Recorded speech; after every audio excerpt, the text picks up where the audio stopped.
శ్రీ గురుభ్యో నమ. శివరాత్రి రోజు శివాలయంకు వెళ్ళి రుద్రాభిషేకం చేసుకొని తిరిగి వచ్చే క్రమం లోపల మనము తెలుసో తెలియక కొన్ని చిన్న చిన్న తప్పులు చేస్తున్నాం. అవన్నీ కూడా సరిదిద్దుకునే ప్రయత్నం చేయడానికి ఈ వీడియో ఉపయోగపడుతుందని అనుకుంటున్నాం. మనం మామూలుగా శివాలయంకు వెళ్ళినప్పుడు పాలు, పంచామృతాలు, అన్ని ద్రవ్యాలు తీసుకొని వెళ్తాం. చాలామంది తెలియక ఏం చేస్తారంటే రాగి చెంబు లోపల పాలు పోసుకొని తీసుకెళ్తూ ఉంటారు. రాగి చెంబులో పాలు పోసుకోవడం వల్ల అది ఏ విధంగా అంటే అది పదార్థం ఏదైతే ఉందో అది పూర్తిగా పాడైపోతుంది. అంటే అంతేకాకుండా రాగి చెంబుతో పాలు కనుక అభిషేకం చేస్తే అది కళ్ళుతో సమానము అని వేద ప్రమాణం. కాబట్టి రాగి చెంబు లోపల వేసింది చిలుమవుతుంది అనుకుంటాం మన భాషలో తెలుసుకోవాలనుకుంటే. కాబట్టి రాగి చెంబులో నీళ్లు మినహా ఏ పదార్థం వేసినా అది చిలుమైపోతుంది. కొబ్బరి నీళ్ళు వేసినా కానీ వేయకూడదు, పళ్ళ రసాలు వేసినా వేయవు. కేవలం మంచి నీళ్లు మాత్రమే, శుద్ధమైన జలం మాత్రమే రాగి చెంబు చేత భగవంతునికి అర్పించడానికి మనకు కనిపిస్తుంది. అంతేకాకుండా ఇంకా ఏం చేస్తున్నాం మనం, ఆ రుద్రాభిషేకంకు వెళ్ళే సమయం లోపల అక్కడ ఇంత ఆ పానపట్టము, లింగము రెండింటి భాగం లోపల మనం చేసుకున్న పూజా ద్రవ్యాల సామాన్లన్నీ కూడా సామాగ్రి అంతా కూడా పానమట్టం మీద పెట్టుకుంటున్నాం.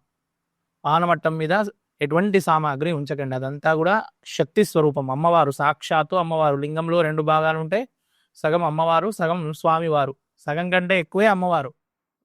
కాబట్టి ఈ విషయం గ్రహించి ఏం చేయండి అంటే మీ వస్తువులన్నీ కూడా పానమట్టం మీద దయచేసి ఎవరు కూడా పెట్టకండి, ఈ పక్కకు పెట్టుకోండి.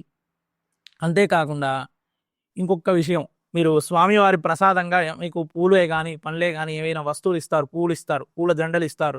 పూజ లోపల చేయించుకున్న వాళ్ళు మీకు చక్కని పూల దండలు కానీ ఏమైనా ఇస్తే వాటిని తీసుకువెళ్ళి మీ వాహనాలకు అలంకరించి వాటిని టైర్ల కింద అదేవిధంగా ఎక్కడంటే అక్కడ వేయకండి. చక్కగా ఇంట్లో అలంకారం చేసుకోండి.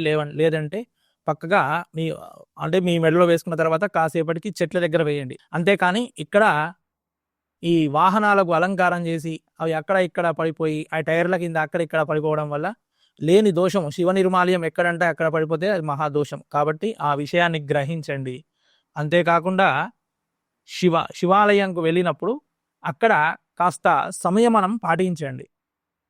ఎందుకంటే శివరాత్రి, మహాశివరాత్రి రోజు అభిషేకం చేసి తరించాలని అందరికీ ఉంటుంది.